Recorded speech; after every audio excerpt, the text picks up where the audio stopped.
Welcome to Gridiron Gamblers here on Pub Sports Radio Week 14 ahead of us. Happy Tuesday to all of you.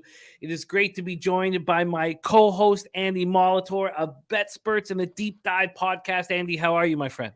Good. Yeah, excited to stretch run here. We're flexing games. We have standalone Saturday games coming up. This is it's going to be unique too, Jimmy. We have Christmas Eve, Christmas Day kind of wackiness coming up in a few weeks. It's going to be some games spread all over the place here.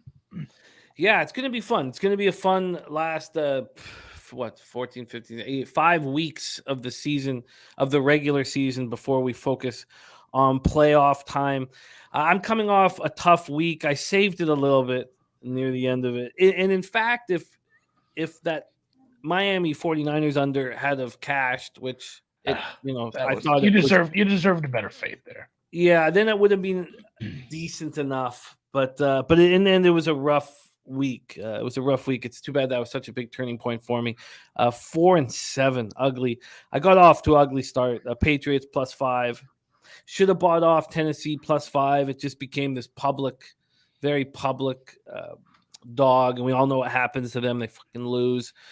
Miami +4. I got off of that one successfully when we talked it all out here on the show. San Francisco -4, so I covered that.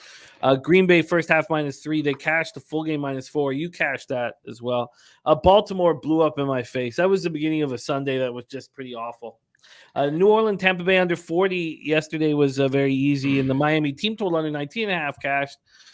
But it's not been a very good stretch for me, and I'm really hoping, and I put so much work into this card that I can turn it around here for the stretch run. Andy, you were unfortunate with the Lamar Jackson injury costing you your teaser.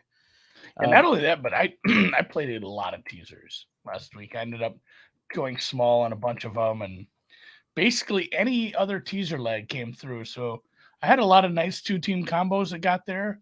But anything that was teased with the Ravens was unfortunate. At that point, I was just cheering for them to lose because I'm like, if you're not going to get this by 2, just lose. Yeah, I hear you. Well, I told everybody on the show, like, there was a bunch of our guys who loved the Bengals, and I said, just also take them to win the division. I mean, if they can. Well, and that's half the reason. I have some Bengals to win the division from that's nice. week 2. So here we go. Hoping it's about to pick them right now.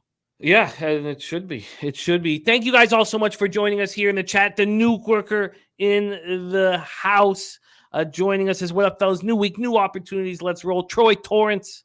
Nuke Worker saying, anybody have the against the spread history of 17-point favorites? I don't think Troy Torrance is giving us the real answer there. No, I can look that up. But we will look that up. Papa Kyle's in the house. Harold Williams, Mac Beavers, Sammy Calmer, RVD 420, top set. My man Elio in the house. Great to see Elio. Terry Walker, 9-1 last week. Got a boy. Joel Ortner, Harold Williams, Danny Lopez, Johnny K. Birdie. A great group. Let's get right to work, Andy, my friend, and get right in. Yeah, if you want it quick. Yeah. 17-point favorites or more, this goes all the way up, are they're 24-1 straight up.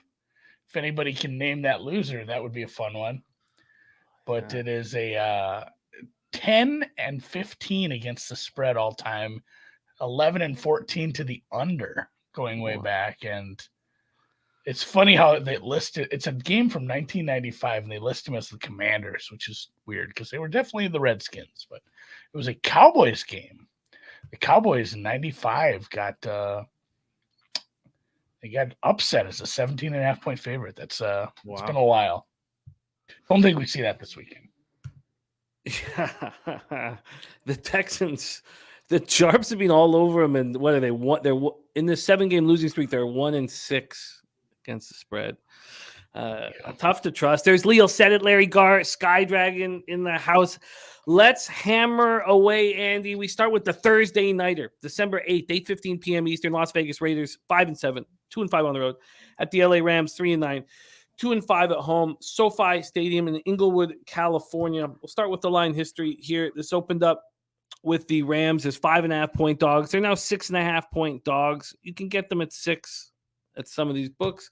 From a total perspective, it opened up at 43.5, and there's been a big move to the over, 12-cent move to the over. Take a look at the cash flow in this one. They've given the Rams slight line value here, 5,880 tickets in, but 72% of the tickets and 96% of the cash is on the Raiders. 84% of the tickets, 98% of the cash on the over, and it's moving in the direction of the Raiders. We'll start with the Raiders coming off 27-20 victory at home over the Chargers. They're 6-3 against the spread over their last 9 games, and they're playing some pretty good football. Derek Carr was 16-30 for 250 yards, 2 touchdowns, and interception. They're 3-0 since they lost at home to the Colts, and Carr cried at his post-game press conference. They're number 1 in yards per play over the last 3 weeks. Devontae Adams had a monster day, 8 catches for 177 yards and 2 touchdowns. Only 3 other players caught a pass. Hollins, Murrow, and Jacobs combined for 8 catches for 73 yards. Jacobs had another monster day on the ground, 26 carries, 144 yards, did lose a fumble. Raiders are 5-1 this season when he has 100 or more yards. He's sitting at 1,303 yards, the most in Raiders history through 12 games. Chandler Jones finally had the giant day that everyone had been waiting for with all the attention that has to be paid to Max Crosby. You would think that, there were high expectations for Jones that he has not delivered on. He came into this game a half sack on the year, a half sack through 11 games. He finished with 6 tackles, 2 for a loss, 3 sacks, 1 pass defended, and 5 quarterback hits. 32-year-old first-round pick of the Patriots back in 2012. Starting to show something. 49ers continually got pressure on Herbert. 5 sacks, 14 quarterback hits. They're playing good football. There's no way around it. Rams come in off their 6th straight loss, 27-23 home setback to the Seahawks. Wolford was a step up from Bryce Perkins.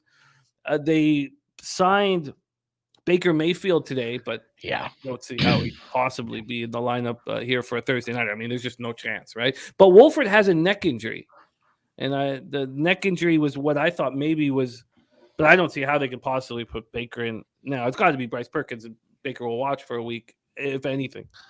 Stafford went on the IR Saturday. His season's likely over due to bruising around his spinal cord. But Wolford finished 14-26 for 178 yards, no touchdowns, 2 picks. So he's day-to-day with neck soreness. The offensive line was the 12th starting combination in 12 games. It's just a mess. Cooper Kupp, Allen Robinson out. Tutu Atwell led receivers with 2 catches for 48 yards. Cam Akers ran 17 times for 60 yards and 2 touchdowns. Brandon Powell looked pretty good. Ran 3 times for 45 yards, caught 4 for 39 yards. Bobby Wagner was incredible. Just playing inspired football in his first ever career game against the Seahawks squad he spent 10 years with, made 6 All-Pros with. He had 7 tackles, 3 for a loss, 2 sacks, 1 interception. Rams finished with 4 sacks, 8 quarterback hits, and Aaron Donald sat out, high ankle sprain. He's not being put on IR. Cornerback David Long Jr. unlikely to play against the Raiders. He's a groin injury. And they've given up 6.2 yards per play over the last 3 games. So that's 28th ranked defense over the last 3 games. But we saw them shut down the Chiefs in the red zone. And they're better than those numbers probably indicate, I think. But let's ask you, Andy, Thursday nighter, big road favorite. Do you have any interest in it? No interest in this game. Not only because I've sworn off Raiders games completely. That was another, just continually not making sense of what's happening with this team. They have some fun offensive weapons, so I think it was maybe Sky Dragon says, what has this team done to deserve to lay this many points on the road? Not a true road game. Like Los Angeles doesn't have any fans when they win a Super Bowl. Can't imagine it gets any better when they're 3-9. So it's going to be heavy silver and black in the crowd, even though it is in SoFi. I just can't lay these points, not knowing who the quarterback is. If it's Wolford, I like Wolford. I think Wolford's kind of good. Like he's a squirrely player who can make some plays, even missing Cooper Kupp and some of their other options. And Akers didn't look all that bad. So a slight lean towards betting the Rams, but I can't bet them on a Tuesday, having no idea if they're going to do something stupid like, if it is Baker, he's going to have such a limited grasp of the play calling and the playbook. That's going to be a disaster against a good pass rush up front. If it's Bryce Perkins, I don't think I have nearly as much interest in backing these Rams. So just kind of it's a team that's been a little rough against the run. Like are they going to set Jacobs totals high enough ever? Like, he's still playing for a contract. He could, what you can demand for a contract when you lead the league in rushing, when you have like 1,800 yards. Like, he's still just continuing to truck on. I love that he's taking practices off. It's, just not taking the extra hits during the week. He doesn't need practice. He's fine. So I'm probably going to look at some Josh Jacobs props or like a Prize Picks play on him and something else, but no interest with the quarterback uncertainty on the Los Angeles side. What about the total sitting at 43.5? I guess that still you need to know what's going on at quarterback for the Rams. Do you agree, though, that that stat is a little misleading with the 6.2 yards per play? The Chiefs were putting up a ton of yards, but they were stopping them in the red zone, stopping them when it mattered. It's kind of like the Jets box score. Like, yeah, the Jets were moving down the field, but kicking field goals. And yeah, and to Nutflush's point, Drew and I talked about this the other night too. It was the Bobby Wagner pump up game. Like, he got this Rams team is nowhere near as good as what we've seen out of them. Like, they got a high end performance, honestly, and it was the Bobby Wagner pumping them up kind of game. And I don't think he's going to do it versus the Raiders. I love Bobby Wagner, so maybe a little bit of a letdown spot. So this is and yeah, Birdie pointing to the Raiders blowing double-digit leads. If the Raiders are up by a bunch, and it's not looking too bad from the offensive side, maybe a live bet on the Rams. Lord knows you'll be live betting it. Well, Wolford is the piece of the puzzle. You're right. You need Wolford starting at quarterback if you have any interest in the home dog. So we'll have to wait and see at this point because of the neck issue still bothering him. There's just no chance Baker's under center. I don't know how that could be possible. So the idea would be Bryce. If Wolford can't go with a neck injury, it's Bryce Perkins with Baker Mayfield watching and learning. So at that point, now let's say it is Wolford at center or under center, excuse me. Do we believe that then it can go over the 43.5? Yeah. I think if you like the dog, you kind of like the over as well. If it's not, because if you do like the dog, I don't think it's going to be the kind of game script where Los Angeles really just limits Devontae Adams, limits Josh Jacobs, limits Derek Carr. I'm so old. But it's definitely a spot where that offense comes through. So I think if you like LA, you like the over. All right, that is the Thursday nighter. Connor Mack will be hosting our live bet stream right here. Pub Sports Radio, 8 p.m. It pops off. Let's move on to Sunday action. We start with young Jose Bouquet's New York Jets, 7-5, 4-2 on the road at the Buffalo Bills, 9-3, 4-1 at home. Highmark Stadium, Orchard Park, New York, 41 Fahrenheit, showers 9 miles per hour. This was a Week 9 matchup between these two teams where the Jets won at home 2017 in impressive fashion and held the Buffalo Bills offense to only 5.2 yards per play. Now they meet again. Let's take a look at the line history here for this one. We have these Buffalo Bills opening up as a big favorite, minus 9.5. It was a pick 'em. There's been 4 cents of movement to the Bills. Initially, the move was towards the Jets at the 9.5 price. The Jets got up to minus 115 on the 9.5. But right now, it's almost even money for the Jets at 9.5, which means a 10 could be coming. This total opened up at 45 and has dropped a point to 44. Looking at the cash flow here for this one, we have pulled up here. We have the slightest of line value on the Jets, less than 5%. 5,677 tickets in. 46% of the tickets and 92% of the cash is on the Buffalo Bills. If anybody's wondering why this move is looking like it's going to be a 10. Then you have 46% of tickets and 89% of cash on the under. Jets come in off a 27-22 loss at Minnesota. Mike White, 31-57 for 369 yards, no touchdowns, 2 interceptions. Garrett Wilson looked great, 8 catches for 162. Corey Davis caught 5 for 85. Zonovan Knight ran 15 times for 90 yards, caught 5 for 28. James Robinson continues to get no run. He carried the ball 4 times for 10 yards. The Jets finished with 199 more total yards than the Vikings, but lost. It just keeps happening and happening. We'll talk more about it when we're going over the Vikings game, but they outgained the Vikings 5.9 yards per play to 4.3. But as Andy spoke about, this team was 1-6 in the red zone. They were 3 for 16 on third down, but they held the Vikings to 287 yards, but they couldn't stop them when it mattered most. Vikings finished 9 of 18 on third down. Jets finished with 2 sacks and 9 quarterback hits. Michael Carter inactive, so Zonovan Knight got his first start at running back. Max Mitchell started at right tackle for Cedric Obui. George Fant took over from Mitchell in the second quarter.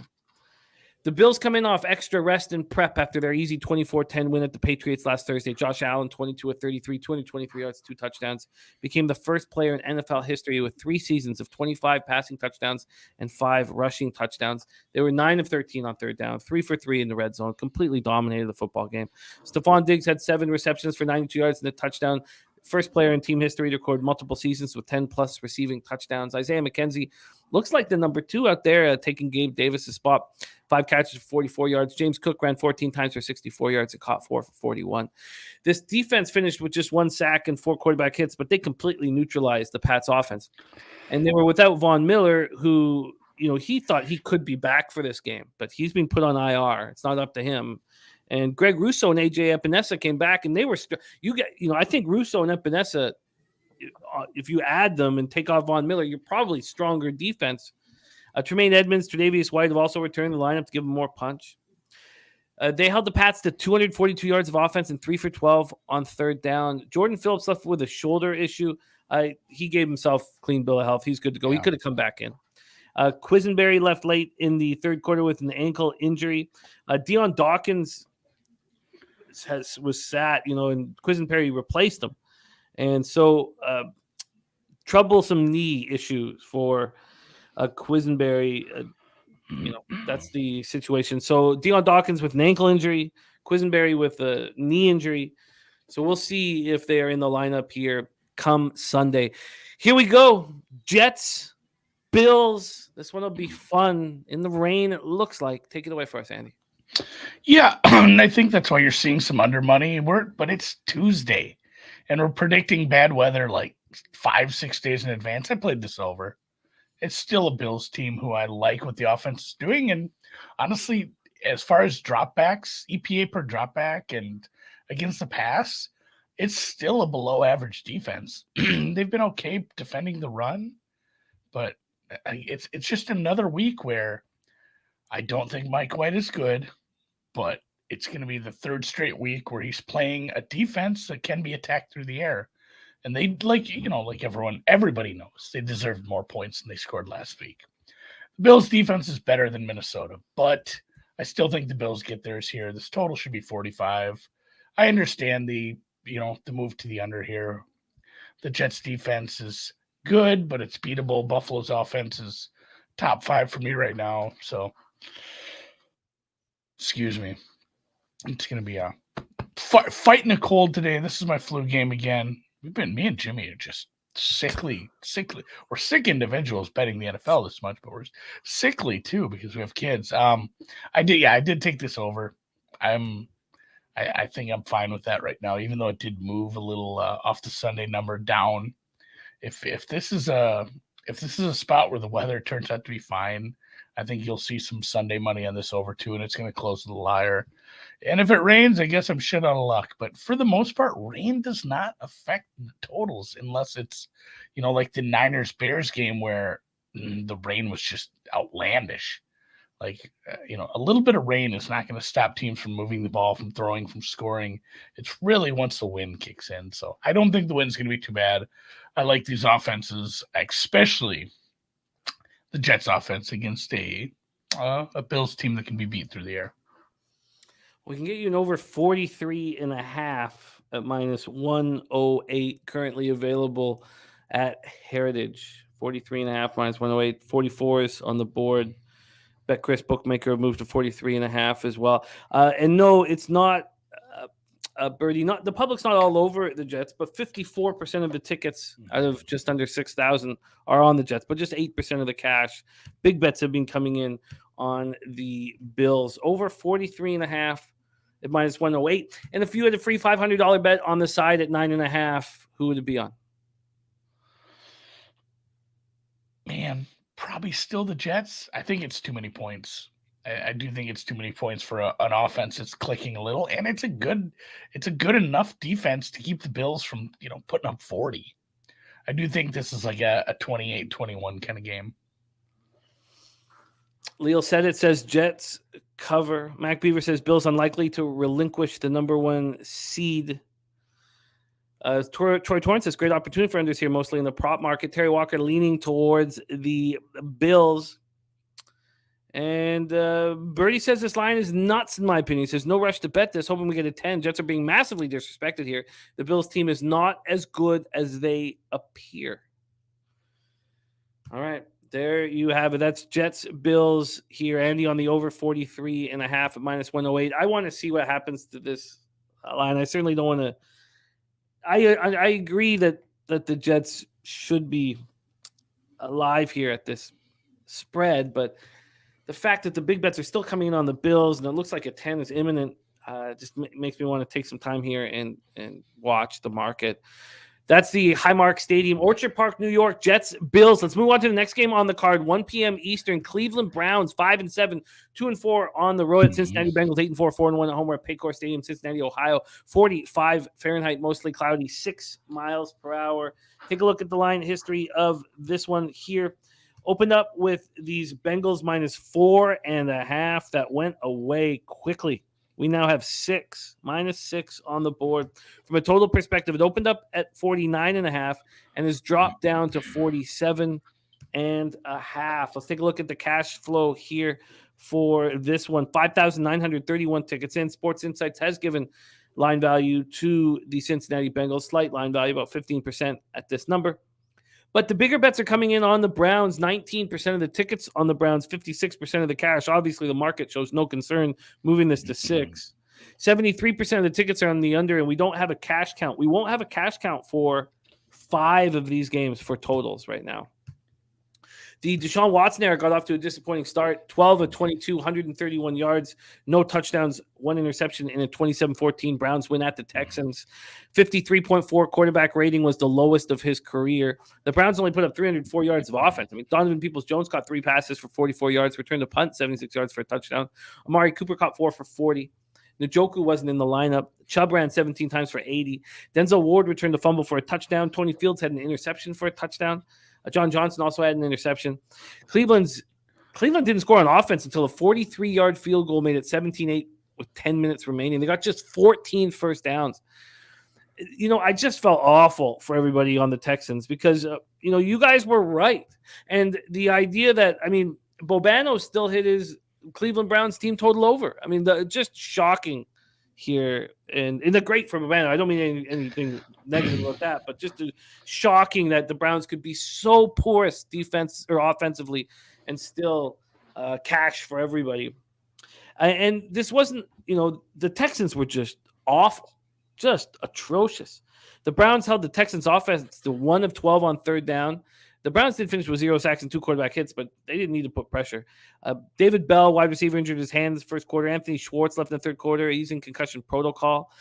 Sean Takataki injured his leg in the fourth quarter. He's going to miss the remainder of the season. He tore a knee ligament in the win. He started the past 5 games. They've already lost Anthony Walker Jr. to a quad injury for the season, Jacob Phillips to a pec injury for the season. So this defense is getting weaker as we speak. And as I said, Njoku missed his 3rd game in 5 weeks with that knee injury. Bengals coming off their 4th straight victory. Very impressive 27-24 win at home over the Chiefs. I said on the show last week, I said, it could be possible here that the Bengals are the better football team. And I got roasted and annihilated for the comment in our chat. Not in our chat, excuse me, in the comment section of the video. And those guys, they don't ever come back and say I'm wrong. And they don't usually follow that up with they don't. mea culpa. But yeah, they looked good, and that's in a division game. I talk about this so much. I usually lean towards a dog. I usually lean towards the under. A little bit of a contradiction in these moves with the Cincinnati taking money, but also the under. Correct, it's moved down a bit. It has. So, and Sky Dragon says, wait a minute, that's what I said. That Sky Dragon said that. I'm going to have to read back there. Yeah, that I get. So, are you saying So that's to say that the Cincinnati defense will step up and just limit this rusty quarterback who didn't look good against, honestly, the worst team. Or, it is the worst team. That defense, the fact that the Browns offense didn't really do much all day, and eventually they didn't have to because they ended up getting some weird touchdowns 3 different other ways, but I was really unimpressed with at least just run the ball, man. I mean, if Watson's not gotten it yet, you have good running backs. So it's disappointing that the Browns weren't able to, capitalize offensively. And the Bengals looked real good. They looked really good. This might be a bloodbath. Like I'm scared to take the +6 here because if this offense continues to play well and this defense is starting to come around, Reader's great. The secondary actually did some nice things to limit the Chiefs. It's still a Chiefs game, so they're going to get theirs. But the Cincinnati team might be very good. This is a Cincinnati team that's live to, man, it was just full-ass Super Bowl hangover early in the season, wasn't it? Everyone was on it. But this team's super live to win the division if you have some futures on that. And they're super live to win some playoff games. Burrow's going to play that well, and they're going to have all 3 receivers healthy. Then it's a scary team. So this might just end up being a blowout. If Watson doesn't pick it up a little from last week, it's a blowout. So I'm staying away from this with the continued uncertainty around the Cleveland Browns quarterback. But if he comes out and doesn't even look good in the scripted portion of the game, I might be live betting Cincinnati, and it might be a case where I don't care if I'm betting, -7.5 at that point. Jamar Chase sure looked good. Missed 4 games with that hip injury, 7 catches for 97 yards. Tyler Boyd, 4 for 60. Samaje Perine, my goodness, ran 21 times for 106 yards, caught 6 for 49. I kind of went into that thinking that, this guy is so good out of the backfield as a receiver. I didn't think that he was capable of really pushing it on the ground the way he did. Zach Taylor does think that Mixon will clear concussion protocols this week and be back. The Bengals defense held the Chiefs to 349 yards and shut them out in the fourth quarter. 2 sacks, 8 quarterback hits.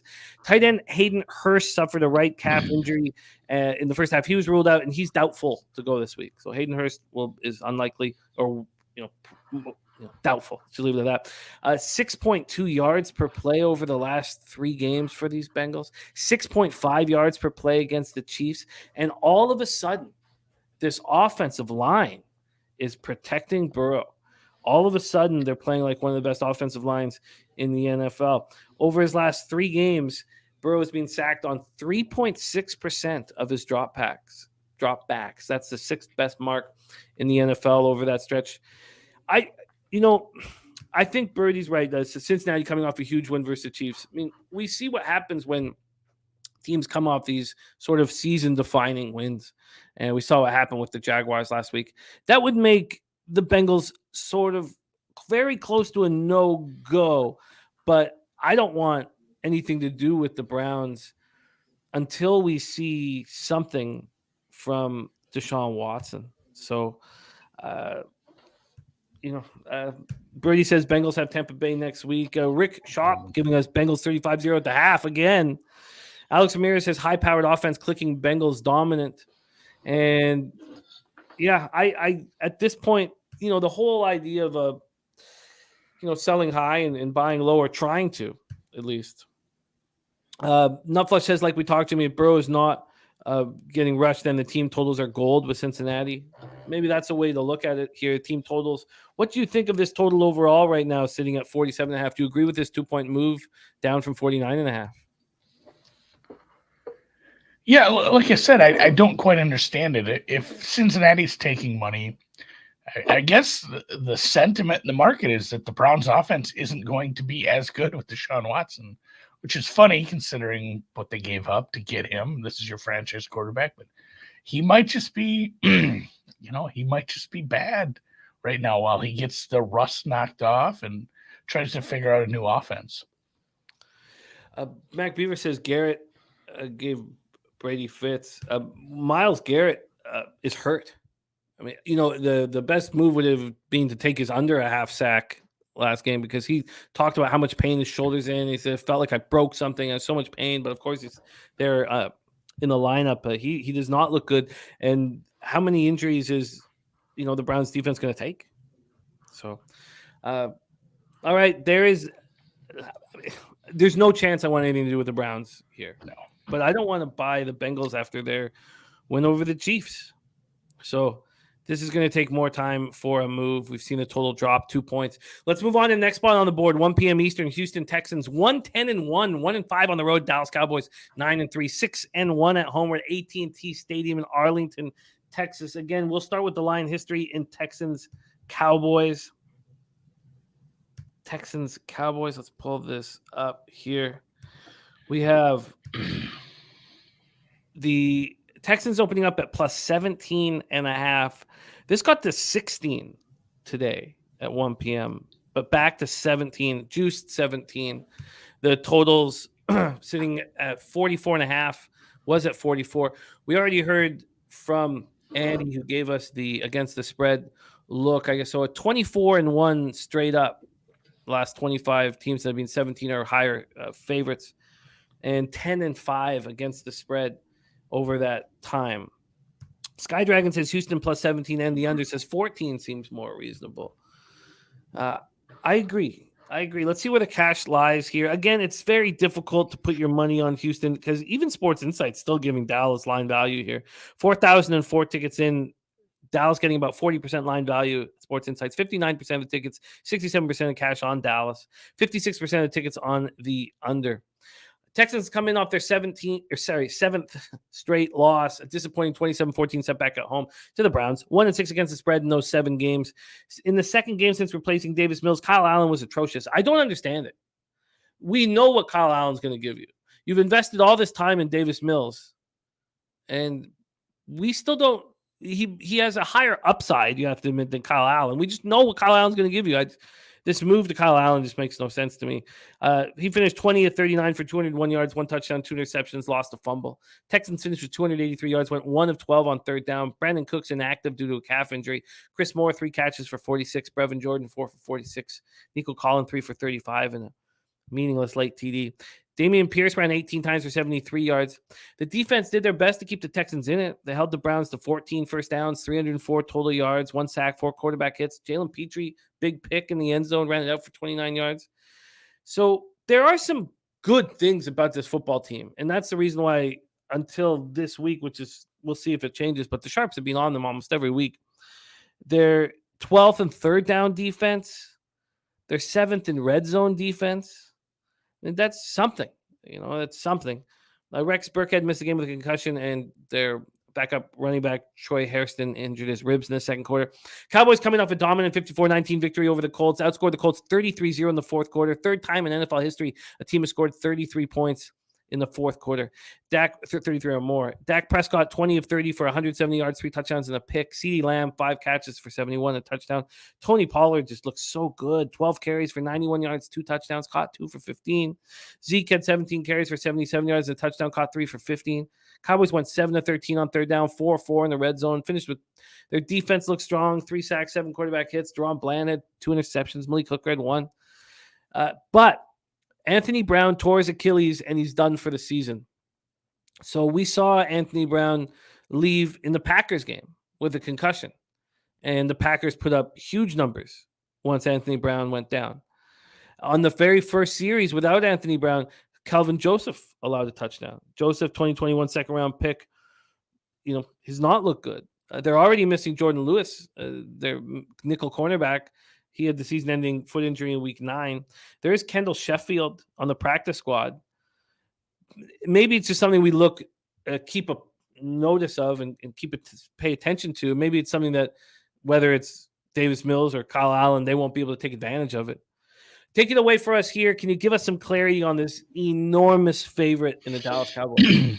And I did misspeak. I ran the query wrong. So I was looking at 17.5 or better. So I pushed it down to more than 16.5 and straight up 38-4. So there have been a few losses including the Rams losing to the Jets in 2020 as a 17-point favorite. If you remember, that one was a fun one. And then 18-23-1 going back to 92 as a 17.5-point favorite. The over-unders 20-21-1. So pretty even on the totals. I don't want to do anything with this game at all. This is Kyle Allen's really bad, and I'm not sure how motivated the Cowboys will be to put it on them in this game. They have more important games. Just feels like a lunch pail game where you just go in and get it done and hopefully play some backups in the second half. But the amount of turnovers that the Texans probably could incur, it feels bad. It's like, I say Dallas just wants to get in there, get out with a win and leave. But if they're just going to be given plus territory, it's going to just be a holdover of the fourth quarter of that Colts game. We're just like, all right, well, we got the ball again. Let's just run and move it. So the fact that they do tend to, cycle both running backs in, they'll have fresh legs going, both guys against a bad rush defense. Like I've railed against spreads being this big. I don't think anything should be this big, but at the same time, like it's a disastrous look for the Texans right now because Dallas can run, they can't stop the run. So they're not going to be able to get the ball back to even go into desperation mode and start hucking it. And I really think Allen is just a walking turnover too. So staying away from it. I want no part of this one. Both Birdie and Sky Dragon are on the under.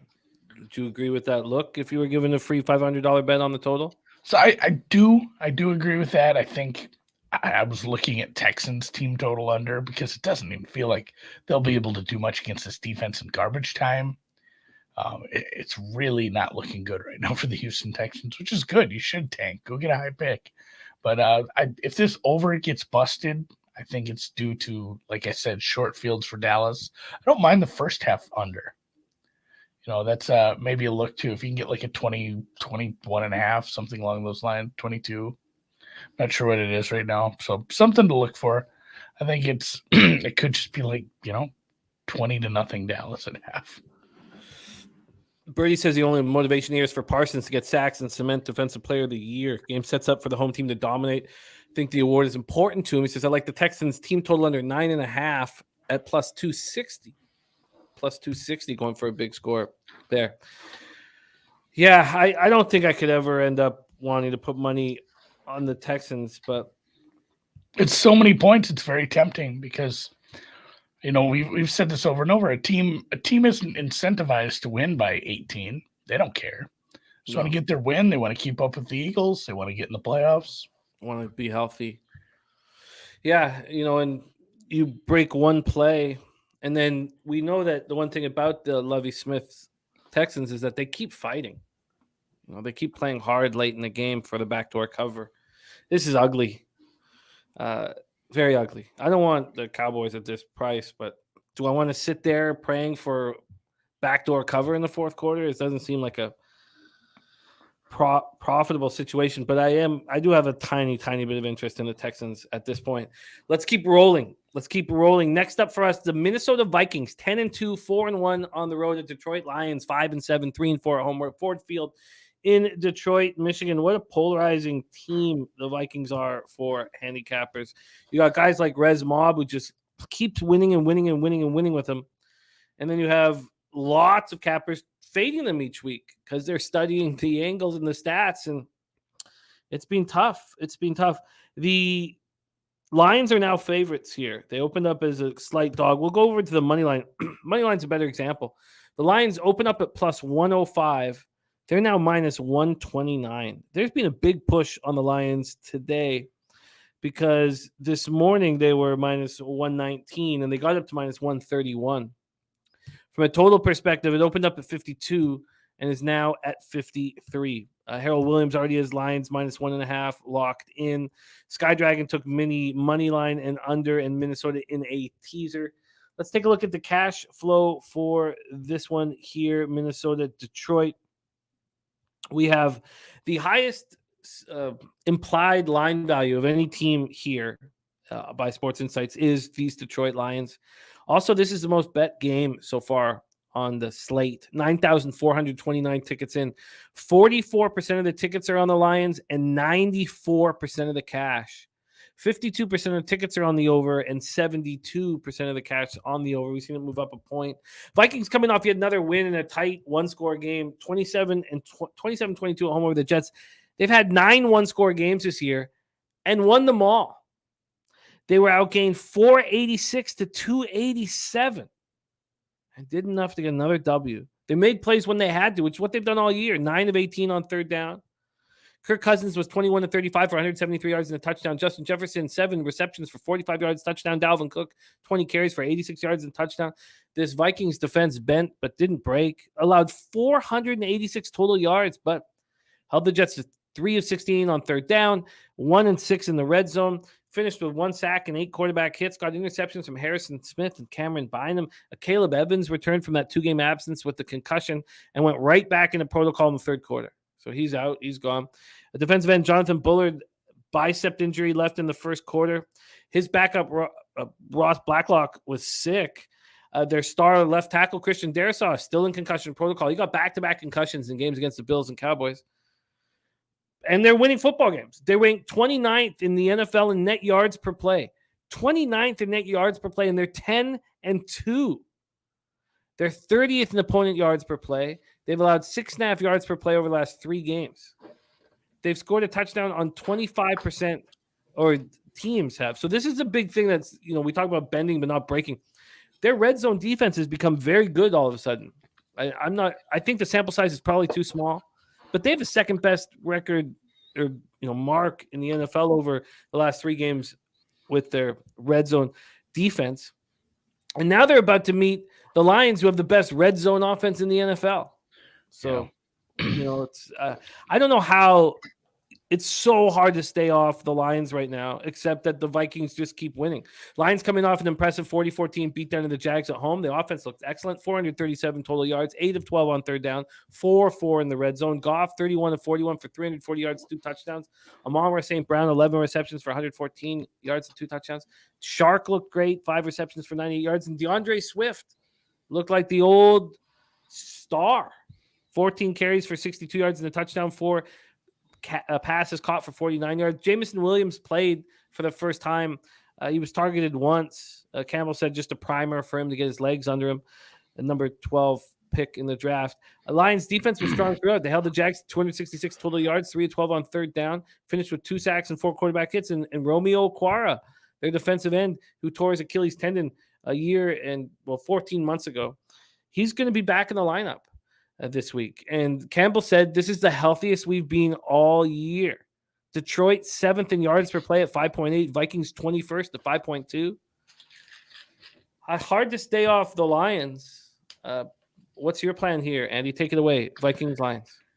Yeah, I like the Lions. The numbers getting a little away from people, and I also do kind of like this over. I think that the past 3 games, Minnesota has held opponents to 25% in the red zone, which is not sustainable because the defense is not good. It's been just a comedy of errors by the other teams, I feel like. And if you take it to the full season, they're like a 20th ranked team in the red zone. And like you said, for the entire season, the Detroit Lions are your number 1 red zone team. And in fact, over their last 3 games, they're punching in 84% of red zone possessions. This is a good offense. It's a fun offense when it's clicking. I think they want this game too. They're not a team that's tanking for draft position. They want to beat their rivals. They want to beat teams in their division. They're at home. This team total should be 27.5. I haven't bet it yet, but whatever you can find for me that's not like 28.5, I'm going to take a Detroit Lions team total over. This might be one of those where, perhaps the Vikings offense finally does take a dump. They're 10-2, outscoring their opponents by 10 games or 10 points over 12 games total cumulative. So I don't know. It's it feels like a mirage, but they can't keep getting away with it, Jimmy. It's wild how this just keeps happening. And around here in Minnesota, people think this is like a Super Bowl team now. It's funny. It's just going to be, out in the first round to Seattle or something hilarious. So Detroit team total over for me. Not sure what you're finding there. I've got to look around because It's hard to find it this early in the week. Pinnacle's offering a 26.5 at minus 152. They clearly don't want people betting it. Here at Bet365, I can get the over 27.5 at minus 110. Yeah, I'd take that. I was going to say a reasonable price on 27.5. I think I can find you better than that, though. I Bet365 never gives you the best. I'm going to keep looking for you. Lions. Yeah, I might have to go to Iowa for this one. Minus 1 to 10. Yeah, I would like. Brady says, does this line not smell like Cowboys Vikings? I feel like are we asses now for taking because right now I would have to take the lines at minus 2.5. I mean, I could have got if I bet before last week, but I mean, obviously things changed when you saw. See, I mean, and that's another thing. I know it's nice to have them back at home again for a second week in a row, but they just beat up the Jaguars. Yeah. And should I feel guilty about my interest in the Lions here? Because I could have got them even yesterday at noon at minus 1. Yes. No, I mean, yeah, you should. I mean, you should feel bad that you didn't bet them earlier, but at this point, you don't have any other options. So you got to decide if is 2.5 still value or not, and kind of go from there. DraftKings has the 27.5 at plus 100. Thank you, Papa Calls. If anybody can find it, if anybody can find it a better line, I'll keep looking as well. But if anyone can find that Lions team total at a better line for Andy right now, yeah, it does sort of feel like that Viking spot, but the Vikings just keep doing it, and now they don't have to do too much more unless they want the number 2 seed in the conference. Yeah, which is probably something that means something to them. Larry Gar said, didn't we expect that out of the Jags after their biggest win of the year? Yeah, I mean, yeah, I don't call the Lions beating up on the Jags a like season defining performance or anything like that. Right? Is that fair to say? I mean, it was just a good performance. It was just a good win, and the biggest takeaway from that is like the line protected, Goff looked okay, and people moved the ball. Yeah, and Bird, as Birdie points out, the difference between 1.5 and 2 isn't a big difference. It's not a big move. Like games don't land on 2 very often. If it tickles up to 3, then we're in trouble. But I think if you want it, take it. I think I'm going to end up on them tonight. But I mean, we keep saying that statistically, look how much better these teams are than the Vikings. The Vikings keep beating those teams. So, but Detroit seems like it's putting it all together right now. We are going to look for a better team total for Andy, but he's got over 27.5 at even money right now, and I think I do bet the Lions this evening. I think I do bet them this evening. All right, let's move on. 1 p.m. Eastern. Jacksonville Jaguars 4-8, 1-5 on the road at Tennessee Titans, 7-5, 3-2 at home. We're at Nissan Stadium in Nashville, Tennessee. 50 Fahrenheit, mostly cloudy, 6 miles per hour. So great to have all you guys in the chat here for this show. It means a ton to us that you are here rolling with us. Jojo Rich says, if you're leaning Detroit, I like my chances with my underplay. I guess that would mean that I would probably be interested in like a Vikings team total under. I guess. But I think part of it is wanting to. I'm going to look into it more. But I guess I should probably write that note down here with the Vikings total under. All right. Okay, let's roll on to Jags Titans. We'll start with the line history in this one. We have the Titans off of an embarrassment opening up at -4, now sitting at -3.5. That 3.5, by the way, the plus 3.5 is juice to the Jags. And these are all Pinnacle openers. This total opened up at 42 as basically a pick 'em. It's now heavily juiced to the under, so it's really a 41.5. We take a look at the cash flow for this one. We have 5,424 tickets in, 28% of the tickets, 76% of cash on the Jags. 59% of tickets on the under. We don't have a cash flow on that under. And Mac Beaver says Titans GM fired after 7 years. Fired after 7 years, Titans GM. Jags come in off the ugly 40-14 loss to Detroit. Titans come in off an ugly 35-10 loss at Philadelphia. Which of these teams do you expect to bounce back here?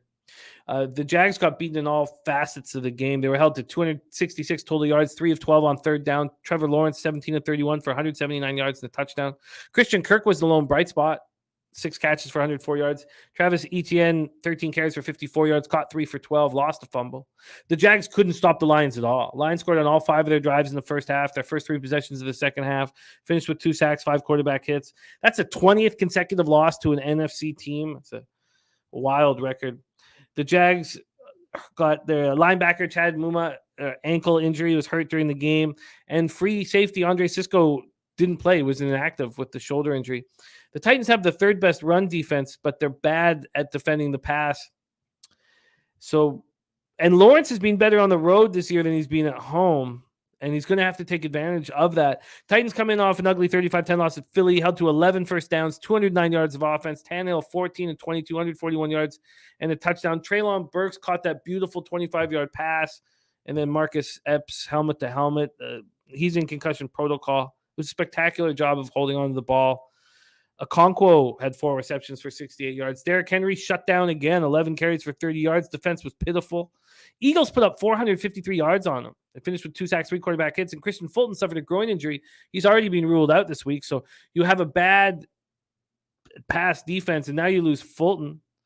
And the Jaguars are the 4th worst pass defense. So as well, both these teams are bad at defending the pass. But is Treylon Burks going to be in the lineup? You'll need him if you want Ryan Tannehill to run all over or throw the ball all over this defense. This is a tricky one. So many moving parts. Andy, take it away for us. Jaguars, Titans.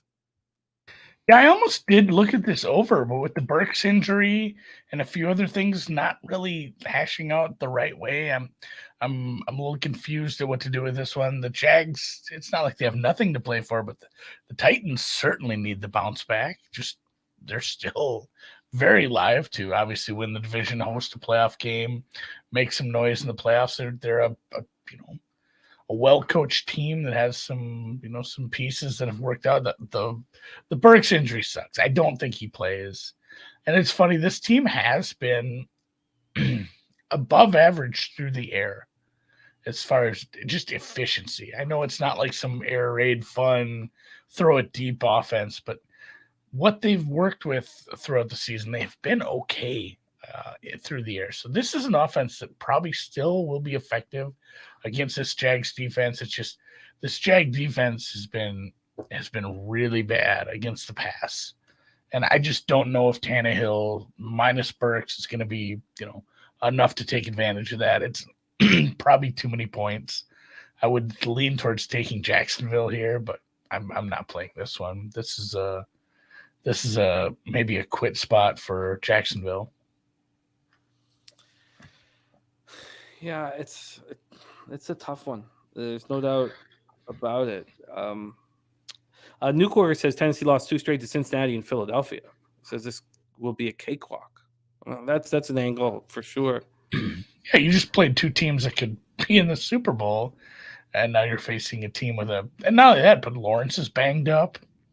They don't have a bunch of offensive weapons.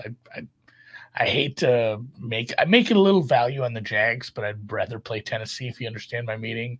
Right, I think they're maybe a little low in the market right now. So this is a no bueno spot. And yeah, I looked into the Trevor Lawrence stuff. Everybody expecting him to play this week.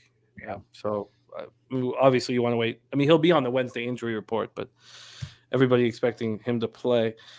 Birdie said read some articles where Lawrence was openly pissed they were so bad. He was very angry. Says, I think he plays, but not 100%. The more I talk, the more I may be on the Jags for Birdie. Papa Call says rather bet Tennessee -3. Nufflush Allen leaning to Tennessee team total overs. It's two very similar situations here. And, if both these teams are so bad through the air, I guess you'd want to wait to hear if Treylon Burks is going to be in, but I have to think that the over, could be in play, but you see it moving. Yeah, if Burks plays and a few other things hash out right, it might be an overlook. Yeah, just nothing for me now. Yeah, I agree. If these teams are so bad defending the pass, And what are your just quick expectations on Derrick Henry? We're starting to see him get shut down by opponents. Is he slowing down himself here in the second half, or just a little blip on the radar? I mean, he just ran up against a couple of good teams that, like what Cincinnati did with Reader and some of the penetration they got into the backfield. They're stopping his runs early before they get going. And then last week, not only did we see a bit of a rejuvenated front four, front seven for Philly, but I mean, it just turned into a game state where they didn't want to run the ball anymore either. So I think he'll be fine. I think it's a nice bounce back spot for him. And that's what Jojo Rich says. He says, I'd be looking for some player props here. I do think Tennessee gets back to their ground game. Henry over yards rushing. All right, let's roll on. 1 p.m. Eastern, Philadelphia Eagles, 11-1, 5-0 on the road, much to the music to Sky Dragon's ears as his team is rolling. They're playing really good football, no doubt about it. And they play well. They play better against the good teams. New York Giants 7-4-1, 4-2-1. MetLife Stadium, East Rutherford, New Jersey, 46 Fahrenheit, cloudy, chance of showers. At this point, it'd come in the second half of the game, but we're ways away from it. 11 miles per hour is the wind. Let's take a look at the line history here for Eagles Giants. And when I say that these Eagles are playing better against the better competition, they really are in games that mean something to them, and smashing the Giants, I'm sure, would make them very pleased. This opened up at 6.5 at a pick'em. It's now at 7, but it's sort of still a 6.5. But the 7 here is at plus 103 here. Let's just see what Bet365, for instance, has that. They've moved it to the 7 at regular price. Bookmakers moved it to 7 at a pick'em as well. So it is 7. From a total standpoint, this opened up at 44.5 and is up to 45.5. In fact, that went up a point. Oh no, it took 24 hours to go up. So sitting at 45.5. Let's take a look at the cash flow for this one, and we have the slightest. Oh wait, no, sorry. Here we go. Yeah, we have the third biggest amount of line value here, according to Sports Insights, on the Philadelphia Eagles.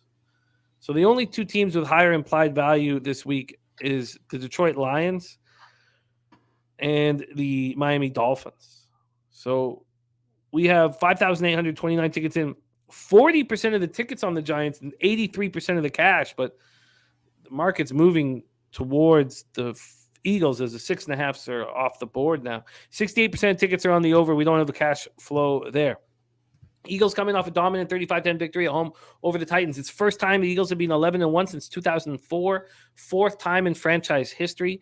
In 1980 and 2004, they lost in the Super Bowl. In 49, they won the NFL championship. Jalen Hurts further cemented his MVP credentials, 29-39, 380 yards, 3 touchdowns. A.J. Brown was just a monster against his former team. 8 passes he caught for 119 yards, 2 touchdowns. Devonta Smith had 5 catches for 102 yards and a touchdown. And the Eagles didn't get much out of the ground. Finished with 24 carries for 67 yards, but their defense completely dominated the Titans. Held the Titans to 209 yards and 11 first downs, 6 sacks, 9 quarterback hits. Quez Watkins sprained his AC joint. You can still play through it, but that's what he's going through now. And they have Sean Bradley, linebacker, dealing with a hamstring injury. Giants coming off the 2020 home tie to the Commanders. Both teams still hold down the final 2 NFC postseason spots. Giants haven't been in the playoffs since 2016.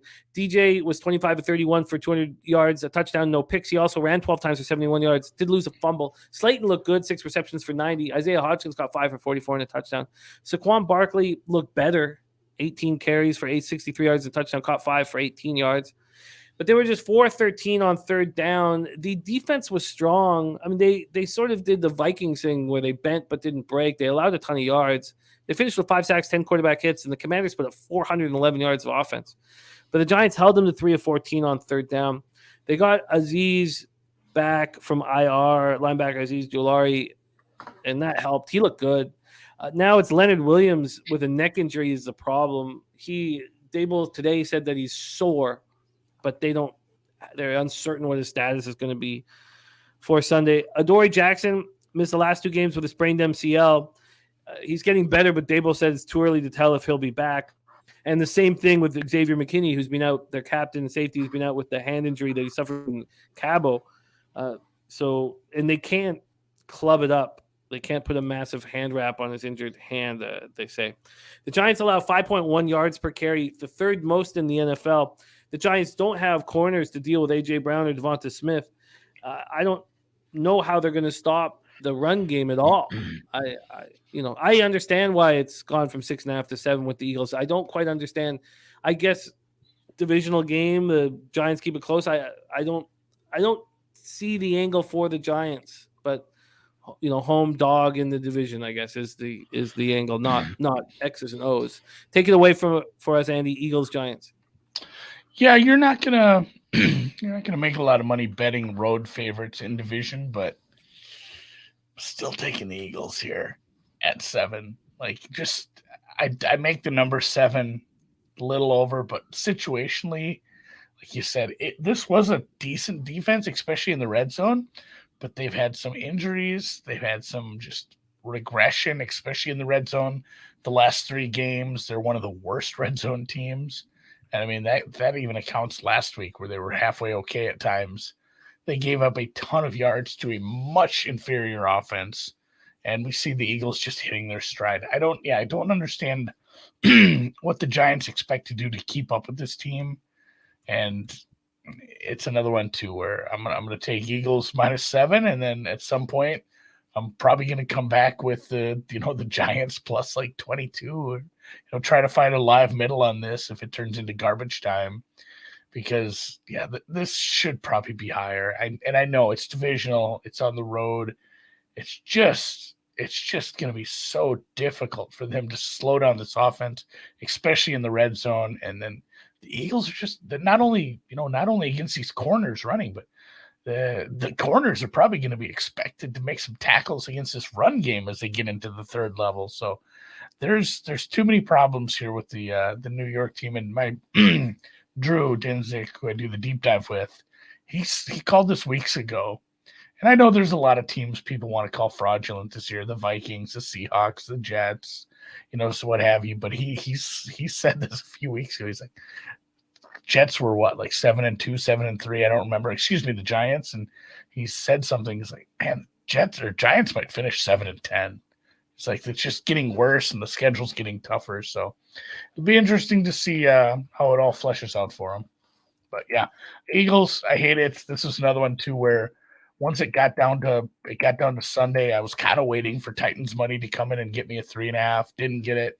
Said the hell with it. Bet some Eagles last week, and outside of Cowboys second half, I guess I didn't have a snoozer, a bigger snoozer than the Eagles. Yeah, it was a great bet. There's no doubt about it. See the whole public on the dog, and you know what happens there. Yeah, I get the Eagles here. It's strange to see this amount of cash that's being bet on the Giants. Clearly, it's not concerning the books whatsoever. Eagles -7 at -104 for Andy. I put a bunch of asterisks beside it. I mean, do we have any concern that the Giants come in and say, Adoree Jackson's back, Xavier McKinney's back? Do we have any concern that happens? And then they might have an ability to slow down Brown and Devonta Smith? I think they get them both back next week. I think we're 1 week off, although I've been very bad at predicting injuries, as my Green Bay -4 can tell you. Although Green Bay, never in doubt, I guess. Never in doubt, but still cashed. Tasha thinks the Giants cover. Joe Rich says Eagles are the real deal. Well, I think I'd like to be with you here on this one. Get the Eagles to cover more than 7 here. Yeah, Mike says 7 is a good spot for the G-men. And also if you want the Giants, you're gonna want Leonard Williams in the lineup as well. You don't want him to take a week off. He only played like half the snaps. I think that's gonna be the case again where he's not in the full game. Yeah, no doubt. If he plays, for sure, yeah. It's the neck injuries bothering him. I like your look. I think I join here.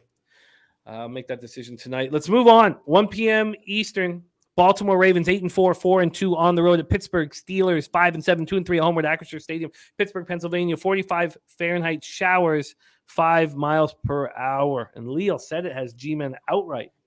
Wow. All right, let's take a look at the line history here for Ravens Steelers.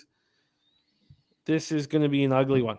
Steelers open up at -2.5. It opened up -2.5 at -118. So it's gone 5 cents back to the Ravens. -2.5, -113.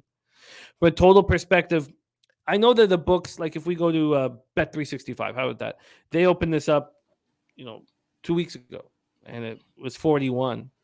When it moved to 38.5, Sunday night at 8:30. But a spot like Pinnacle, they opened it at 37 as a pick'em. There's been a 4-cent move to the over 37. It's very, very, very low total here.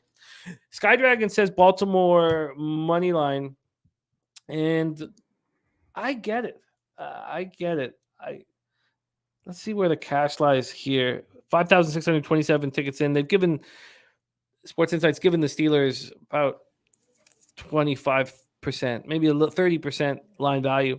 54% of the tickets, 87% of the cash is on Baltimore. 57% of tickets, 73% cash is on the over in this one. Sky Dragon says Baltimore in teasers. Randy Mitchell says it's a 3-point game either way. Ravens come in off a 10-9 win at home over the Broncos. That saw Lamar Jackson leave early with a knee injury. It's sprained PCL. He's week to week. Usually sidelines a player 1 to 3 weeks. Harbaugh's already said that Jackson's less likely to play Sunday versus the Steelers. Huntley replaced Jackson and got the Ravens a victory. He played in 7 games last year, threw for 1,081 yards, 3 touchdowns, 4 interceptions. Also ran for 294 yards and 2 touchdowns. Huntley finished 27-32, but just 187 yards. Ran 10 times for 41 yards and a touchdown. But he stepped up when they needed him to. 91-yard drive and 16 plays on the final possession. Capped it with a 2-yard touchdown with 28 seconds left. I mean, that makes your teammates believe in you, and they believed in him last year. Even though they went on a big losing streak, he played pretty well. And you could tell by that last drive this year that he must have learned something from those tight losses last year. Mark Andrews led receivers with 4 catches, 53 yards. DeMarcus Robinson, 741. Ravens finished just 3 for 13 on third down, finished with just 285 yards of offense. But the defense was strong, held the Broncos to 12 first downs.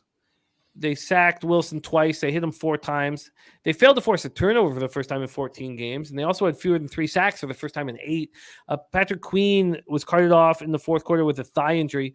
Harbaugh says x-rays are negative. It's just a bruise, and he's expected to play this week. Linebacker Christian Welch is in concussion protocol. Patrick McCarry injured his foot, and I couldn't get more information.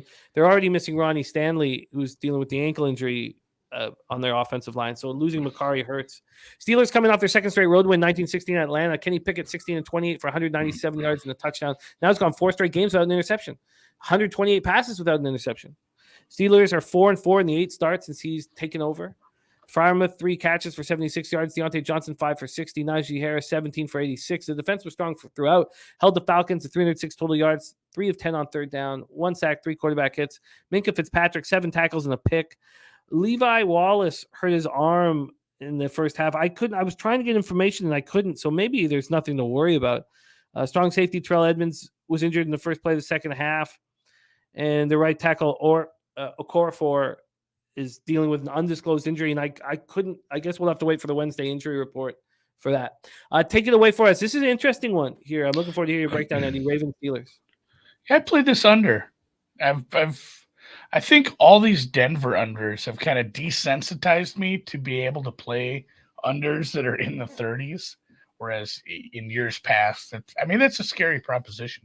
It doesn't take a lot of scores, a slip defender or a quick pick 6, and all of a sudden this gets real dicey. But I think what we're doing with Kenny Pickett has kind of been telling. Like the fact that he isn't throwing those interceptions is for a reason.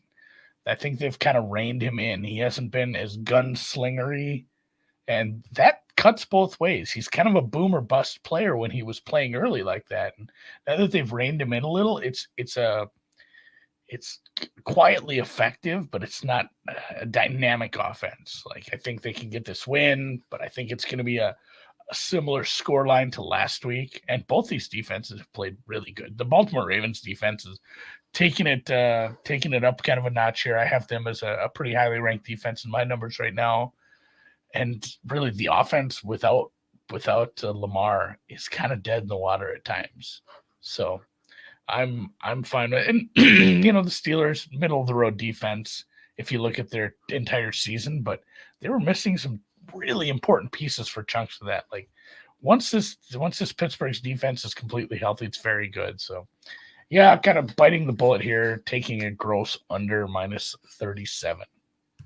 We can get you the 37.5 at -110 at Pinnacle. I'll take it. Yeah, I got to shop around for this. I haven't placed anything. Well, but since I do have that Bills over, but I haven't bet anything. I'm kind of shopping as I go. Yeah, I've only made 2 bets, and they're in the same game, and they're coming up in the afternoon section of Sunday. Under 37.5, free bet on the spread right now. Who do you take? 2.5 on either side. Who would you back, Ravens or Steelers? Probably Steelers. Well, you can just Huntley didn't show much outside that last drive, and against a normal offense, that's not enough. Like even a middle of the road to slightly below average offense, like Pittsburgh's going to score, a little bit. It's not going to be as sad as what we see coming out of Denver. So, yeah, they're going to need quite a bit more from him, and I just don't see it happening. So a little bit on Pittsburgh if I had to bet it. Ooh, yeah, this is going to take. Maybe Huntley's a little better with a week to prep, but Pittsburgh gets a week to scheme against him as well. Yeah, this is going to take a little bit more time for me. Sky Dragon made a 1.5 point adjustment from Lamar to Huntley, and Randy Mitchell says Lamar to Huntley is a 6.5 point downgrade. So Capper's seeing Huntley differently here, and yeah, do the Steelers, does Tomlin keep his streak of 500 football at the end of the year? You think they can finish up 9-8? They've turned it around. I'd have to look at their schedule, but I'm surprised we're sitting here with the Steelers 5-7. Yeah, going 4-1 would be tough, but it starts here. Sky Dragon says Kenny Pickett's faced some pathetic defenses. Birdie says Steelers defense is not as good as Denver's defense. I don't think anyone is. No, I mean they were the best in AFC points wise. I wonder if this gets to 3. I wonder if, because right now the Steelers -2.5 is -115. Randy Mitchell played some Steelers to make the playoffs +1260. I have some interest in the Ravens, but this is not going to be a move I make tonight. And I actually have some interest in your under 37.5. I see Sky Dragon saying it won't get there. Probably not. But I see why you think it can still go under. And a couple people pointed out, the Ravens are probably at a juicy teaser leg as well. Getting it out to, 8.5 and a very low total. Yeah. Papa Call said some legals had 3 this morning. Let me just see if I can find any right now quickly, and then we'll move on to the next spot on the board. Again, it's Tuesday night, 9:13 p.m. Eastern, but let's see if we can find anything close to 3 here. And no, but the +2.5 is even money now at Pinnacle, so keep an eye on it. All right, and we have a move from Andy, the under 37.5 -110. I like it. I like it. I think that can cash. You have to think that this will be less points in the Falcons Steelers game, and that ended at 35. So, okay, we move on, and that is the end of our 1 p.m. slate. And Andy's made a bunch of moves here. Good thing, because I'm hesitant right now. Move on to 4:05 p.m. Eastern. Kansas City Chiefs 9-3, 4-2 on the road at Denver Broncos 3-9, 2-3 at home. We're at Empower Field. Mile High, Denver, Colorado, 46 Fahrenheit, cloudy, partly cloudy, 7 miles per hour. We'll start with the line history in this one. This one opened up with the Chiefs at -8, which is where they are right now. There has been a 10-cent move towards them at -8. This got up to yesterday morning, 8 minus 124. So there's been 8 cents of buyback on Denver. This total opened up at 42. It's gone up a point to 43, and it's juiced to the over at 43. It's interesting. We take a look at the cash flow for this one. We have, here we go. We have 6,488 tickets in. They've given slight line value to Kansas City, but the bigger bets are coming in on Denver. 26% of the tickets, 51% of the cash on the Broncos. 68% of tickets, 79% cash on the under, and the market's moving towards the over. Chiefs are an angry group. That's their third straight loss to the Bengals all this calendar year. 27-24 at Cincinnati. Just 349 yards of offense. Mahomes 16-27, 223 yards, 1 touchdown. MVS led receivers with 2 catches for 71 yards. Kelsey 4 for 56, but had that costly fumble. Pacheco ran 14 times for 66 yards and another touchdown. Back-to-back games for touchdowns for Pacheco. He caught 2 for 16. And Jerick McKinnon, 8 carries for 51, caught 2 for 9. The defense couldn't get pressure on Burrow. 1 sack, 1 quarterback hit. The Bengals were 7 for 11 on third down. Kansas City scores 29.2 points per game. The Broncos score 13.8. Broncos coming off their 4th straight loss, 10-9 at Baltimore, scored 45 points over that 4-game losing streak. On Sunday, they had 12 first downs, and they never got into the red zone.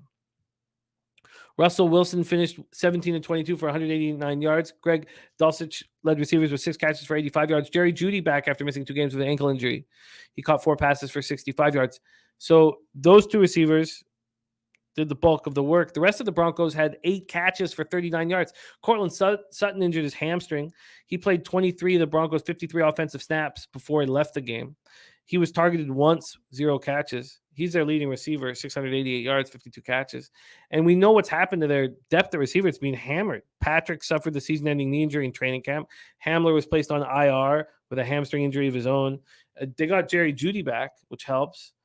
And it's Kendall Hinton, Montreal Washington, Jalen Virgil, Brandon Johnson. And these young players, maybe they're the future, but they don't look very good. Latavius Murray finished with 17 carries for 47 yards, added 4 receptions for 14. They did their best, the defense, to keep them in it. They've allowed the fewest points in the AFC. 4 sacks, 5 quarterback hits. Justin Simmons had 2 picks. And we could find out if Randy Gregory is going to return to the lineup. Also, their center, Lloyd Cushenberry, both of them are on injured reserve. Gregory hasn't played since the knee injury in week 4. Cushenberry hasn't played since week 8 win over the Jaguars. And he was terrible grade from Pro Football Focus, but he's a vet. So you're allowed to activate 8 players from the IR during the season. They've only activated 5 so far, Simmons being one of them. So they have room to open this up. But Russell Wilson has been so bad at home this year. 1 touchdown pass he's throwing at home. One. It's unbelievable. Take it away for us, Andy. Chiefs, Broncos. Very, very tempted to take these points at home in division. 9 points. This offense has been so bad, though. Like I just can't do it. I want to. I may before the week is up. This total is one of the higher ones for Denver, and maybe this is where we finally start to get some Denver overs. They do have to play the Kansas City Chiefs twice over the last little stretch of the season. They've played some sad sack offenses to kind of go along with this under streak, and this is not a spot for Kansas City to fuck around. They just lost the game. They need to compete for this 1 seed. That said, again, we point this out time and time again. You don't have to win by 10. Like, if you can comfortably win by 7, 8, that works out just as fine for you in the standing sheet here. So, elite defense versus the Kansas City Chiefs, who've had to rebuild this offense a little after the loss of Tyreek Hill. I think if this still goes under, it'll just be a laugh. Like, how do they keep setting these too high for this? But yeah, the Chiefs, I think you're paying a little bit of a premium here. It would be absolutely Denver or nothing for me. Yeah, I mean, we have the big bets coming in on the Broncos, but this seems to be moving to 8.5 here. Let me see. Is it 8.5? Bet365. Wow. Bet365 has this at 9.5. Yeah. I didn't realize it moved all the way to 9.5. Let me see where we are. Wow. 9.5 and 9. So it's just Pinnacle holding back at 8. Wow. 9.5? Yeah, if you can get a maybe I wait. Maybe there's a 10 out there. Wow. But yeah, holding off on this, it would be Denver or nothing. Wow, I'm interested. I'm interested in rolling with Denver with you guys. I wish that the Chiefs weren't coming off of a loss, but I agree with you. I'll see where this goes. 9.5 seems pretty nice. Yeah. Harold says Chiefs will win by more than 10 points, anyways. I'm interested in rolling with you guys. I think the Broncos make sense, and I will be patient here. Let's move on to the next spot on the board. 4:25 p.m. Eastern. Tampa Bay Buccaneers 6-6, 2-3 on the road. San Francisco 49ers 8-4, 5-1 at home. Levi Stadium in Santa Clara, California. 51 Fahrenheit, partly cloudy, 14 miles per hour. I already moved on the San Francisco 49ers. I doubled up on it, and I even maybe it was just drunken bravery, but I put a unit and a half on the first half in full game. I feel like San Francisco is such a good football team that you can put Brock Purdy in there at quarterback and they'll still deliver the goods, and they're fighting for him. And Purdy showed confidence out there, and I'm not sure how big a step down it is from Jimmy G to Purdy. And then the news came out today that there's no need for surgery for Jimmy G, and he'll be back in 7 to 8 weeks. If it's 7 weeks, that's in time for the divisional playoffs, as long as San Francisco still wins the division. Maybe this isn't going to turn out to be a mistake. At one point, I was like, oh, this is great because it moved to 4.5. And I was like, oh, man, I got this. But it's back to 3.5. And maybe it ends up at 3. I got 2.5 on the first half. This total opened up at 37 at Pinnacle. 37.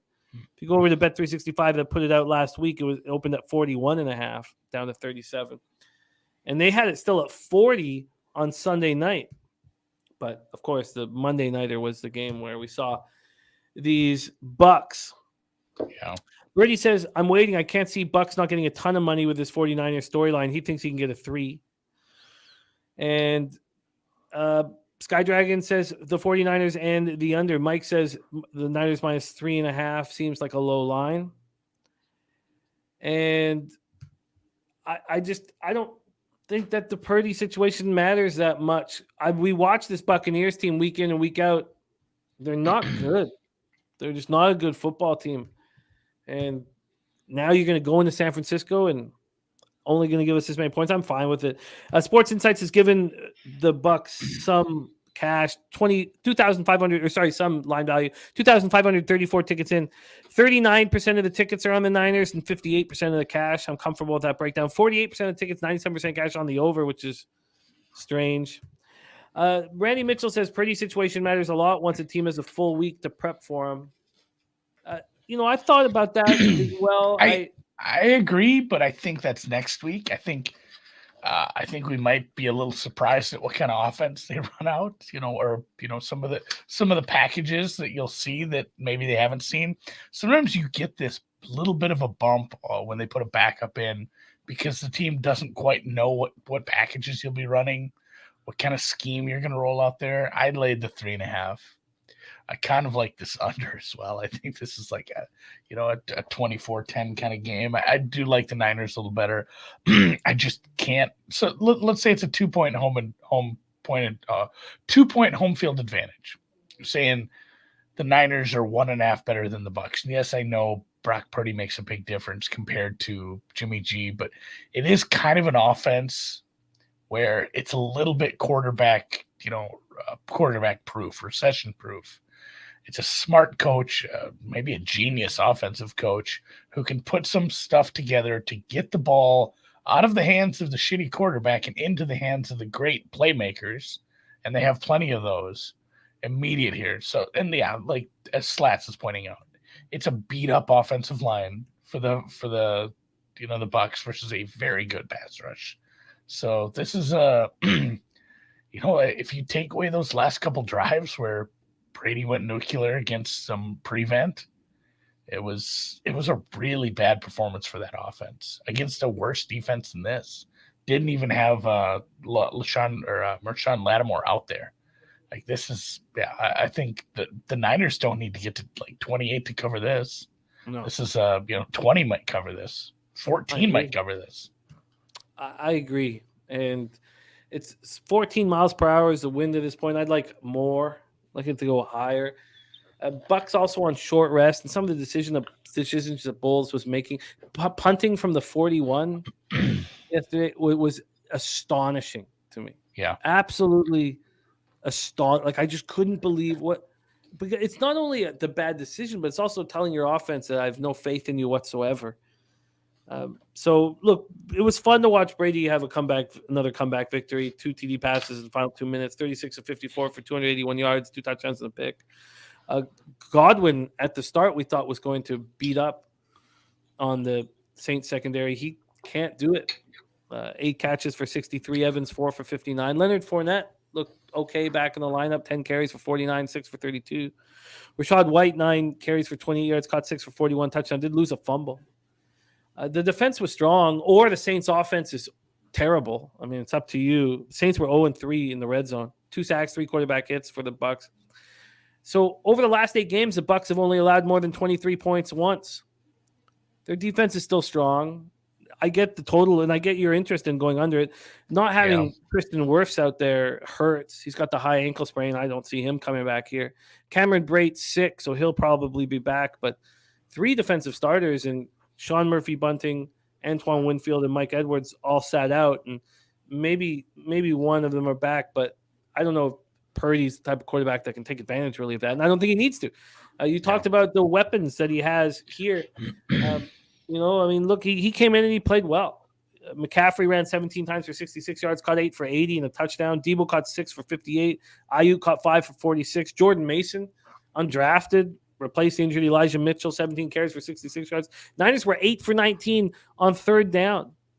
And the defense held the Dolphins to 0 for 7 on third down, 14 first downs and 3 to 8 total yards. Nick Bosa dominated, 3 sacks, 4 quarterback hits, interceptions from Warner, Lenoir, and Jimmy Ward.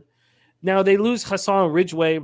He has a pec strain. He's going to be out 6 to 8 weeks. That hurts. They also lost Tarvarius Moore to a knee sprain. He'll miss a few weeks, but I'm on the 49ers first half in full game. And what did you want to make official here, Andy? Yeah, -3.5. All right, let's lock that in for you. I'm fine fading a very bad offense versus one of the better defenses out there. So the -3.5 is -101 over at Pinnacle. I'd be curious to see what the 3 would cost then if that's the case. So if the -3.5 is -101, the -3 is -124. So still expensive. Yeah. All right. 49ers. It ain't worth 23 cents. No. 49ers -3.5, -101. I can't wait for this game. I always love seeing Brady in California, and I can't wait. Yeah, and again, as Birdie points out, Bucks on a bit of a short week, traveling cross country. It is Brady's homecoming, I guess, but I don't know if that means shit. Don't mean shit in golf. I like seeing him, playing against San Francisco. But this, I hit this one hard already. This is the only thing I've locked in thus far. But there's a couple of looks that we've locked down that I expect to lock down tonight. But that's me. 49ers first half -2.5, full game -3.5, and Andy's on 49ers -3.5 at -101. All right, let's roll on. Next up, 4:25 p.m. Eastern. This one's fascinating. Carolina Panthers 4-8. 0-5 on the road. This team has not traveled well this year. Seattle Seahawks 7-5, 3-2 at home. Lumen Field, Seattle, Washington, 39 Fahrenheit, cold in the Pacific Northwest, mostly cloudy, 4 miles per hour. Panthers coming in off their bye week. Let's see what we are dealing with. Steve Wilkes done a nice job, man. Done a nice job. Let's see what we're dealing with. This opened up with the Panthers +6, and it's already dropped to 3.5. That 3.5 plus money, so maybe it's a 4. Wow, big move towards the Panthers. This total at 43.5, juiced to the slightly juiced to the under. It's now slightly juiced to the over. Sky Dragon says Seattle minus 3.5, tying stuff into Seattle money line all week. I can understand that. They've given Carolina slight line value. 3,447 tickets in, 42% of tickets, 83% of cash on Sam Darnold and the Panthers. 54% of the tickets, 98% of the cash on the over. And the over's taken 4 cents. That's it, just 4 cents. Interesting. All right, quick breakdown here for Andy. Panthers coming off their bye week. They were last seen in that impressive 23-10 win over the Broncos at home. I know it is the Broncos. Darnold, season debut, 11-19, 164 yards and a touchdown, no picks. DJ Moore caught 4 for 103. Donta Foreman ran 24 times for 113, but their difficulties on third down continue. It doesn't matter who's under center. They're last in the league, 27% conversion rate on third down. And even Broncos are good defense. And they were 2 for 12 against the Broncos. But Carolina's defense limited Wilson to 142 yards, passing 19 of 35, sacked him 3 times. Pro Bowl defensive end Brian Burns was big, 2 sacks, forced fumble, tip pass, line of scrimmage. Wilkes is building a case to become the head coach here. He is 3-4 since he took over. But again, they've been very bad, very, very bad on the road. Their offensive line is starting to look really good. Bradley Bozeman, Austin Corbett, Ike Ekwonu, they've really allowed Foreman or whoever is running the ball to look good. Xavier Woods, their safety, left last Sunday's game with the knee injury. So we don't know at this point because they entered the bye week. We don't know.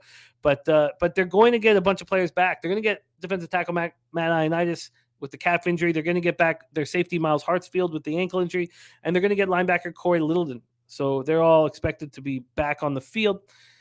Now, defensively, the Panthers allow 34.7 fewer yards, 3.1 fewer points.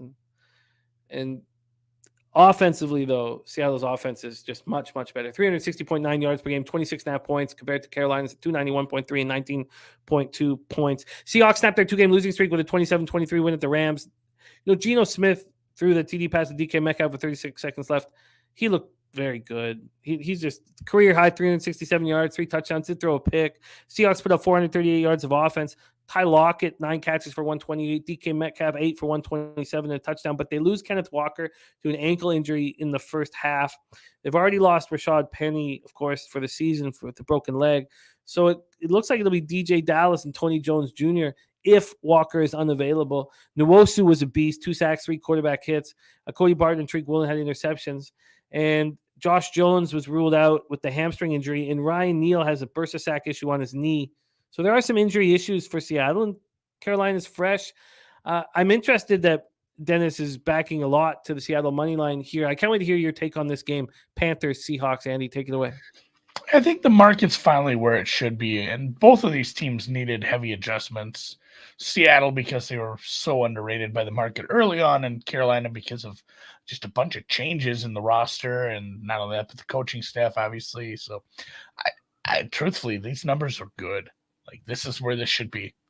The Panthers have taken a nice step up on both sides of the ball with the change in coaching. Like, with Rule, there were times where they were my bottom-ranked team in the league. That's not the case. It's still a bad offense if you look at it through a full sample of the entire season. But if you just start looking at it through the lens of maybe like the last 5-6 weeks, I think where I have it that they're coming closer to the pack. It's still not good, but it's not like an outlier down there with Houston at the way back end of the chart. So it's a pass for me here. I think I'd like to see Seattle win. It'll be interesting to see how this divisional race comes down to it with the Niners clearly handicapped by their top 2 quarterbacks now out. They're still like minus 300 to win the division at some places. They got one more win. They've got, the head-to-head win versus Seattle, and they have yet to drop an NFC West game. But still, to do it with Purdy will be quite the trick. I wonder if I should hedge. I've got the Niners from the beginning of the year at nice plus price. I wonder if I should just put a little bit on the Seahawks just so I don't have to go through this. I think you could if you wanted to hedge that, you might actually just bet the Seahawks when they play each other. Like take the Seahawks. You could middle it a little. Take the Seahawks and the points in the Niners matchup. That's a great idea. No, that's a great idea. Birdie says this game comes down to who's a better defense. The category is not even close. Seattle's running on 6 week ago results. Panthers are a gift getting points. Wow. Panthers are a gift getting points. I mean, God, you'd want to have got that. At 3.5, I can't take the Panthers here, I don't think. But wow, amazing to hear that it's a gift at this point. And Papa Kyle says next week they play on Thursday. God, I'm gonna have to jump on that CMAC stream for sure next Thursday. Panthers, Seahawks. I've got no look here. I just can't trust the Panthers on the road. It doesn't matter what we've seen from them. It doesn't matter what we've seen from them at home and what Darnold gonna travel well. I don't want anything to do. I guess if I could have got the Panthers at that 6, like a lot of the sharps did, I would feel good about myself. But at 3.5, I've got to lay off of it. Brady says, what other game has dropped 2.5 points? I think we found one. I'll have to go over them here. We've had one, I believe. But that's Panthers, Seahawks, no action for us. Let's go to this week's Sunday Nighter, which will be live betting right here. And I can't wait to host that show.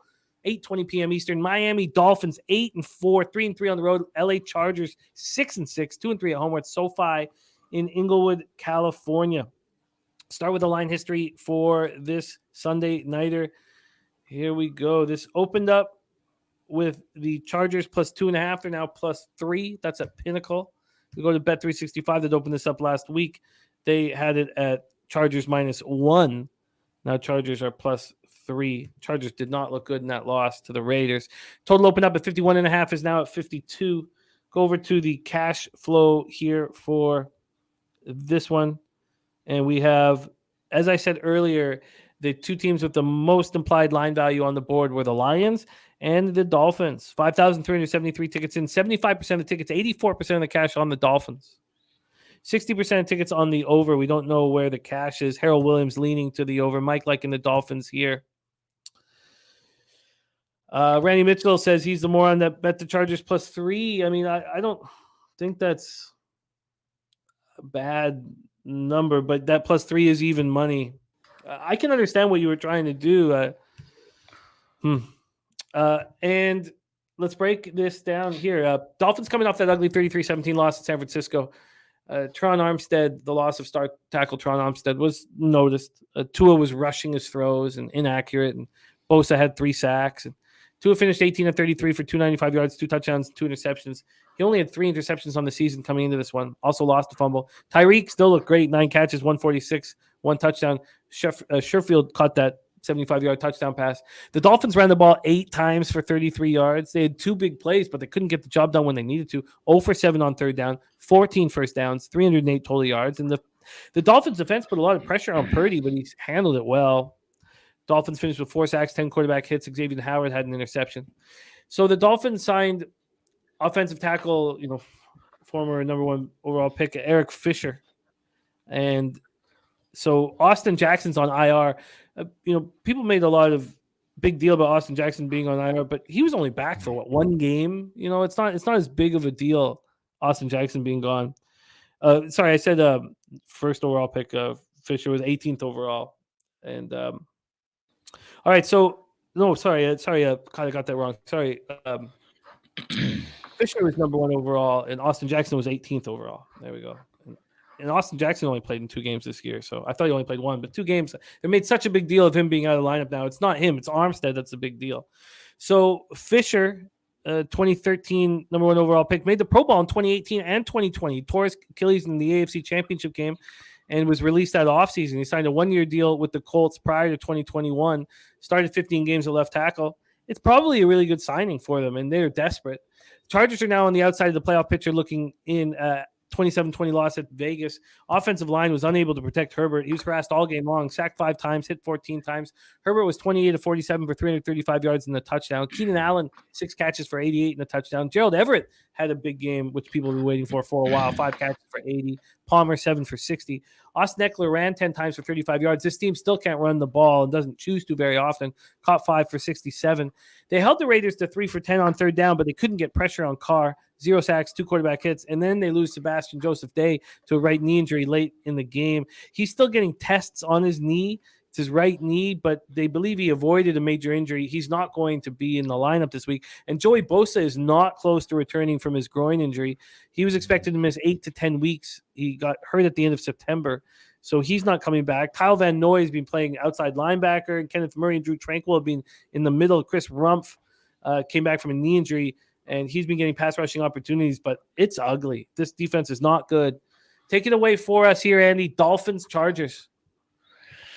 Yeah, and as the chat did confirm, this is a spot where the Dolphins did what the 49ers do when they go east and play 2 games. They did stay on the West Coast, so good job by the chat confirming that. That's probably the smart move. Like, it's a long flight back, and you can I think some of these teams treat it as like a fun, like, team building, just get the guys together, go golf or go have some fun while you're, between practices, because nobody's going home and like spending time with their family. Just do you want to do something with the team, or do you want to go sit in the hotel for a week? So should be good for this team. They've done this before in 2016. They did a back-to-back, stayed out there.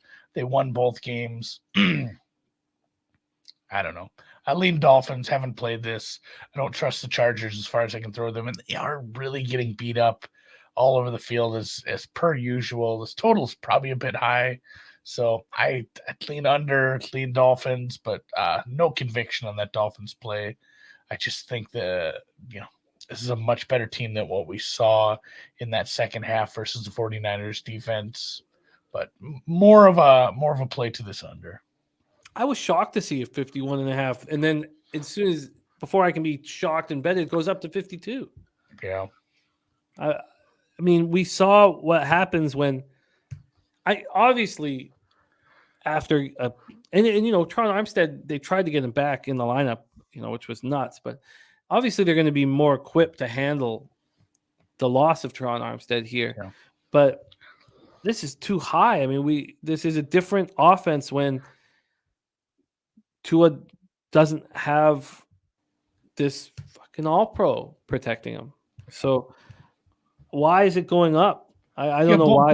Both offensive lines are beat up and have issues, and I know that they have dynamic playmakers on both sides. Like, there's some very good wide receivers in this game, so I get it. But yeah, I lean under. Haven't played anything. I'll probably stay away from this one. Just bet it live. Well, I want the under. I want the under, but I'm going to just keep an eye on it and wait for it to go. I'd like to have the 52 in my pocket before. There's 52.5 out there now. You'd pay 115 to the under, but it's still ticking up. Like, I think you can wait. I don't think you need to be hurrying up to bet this under.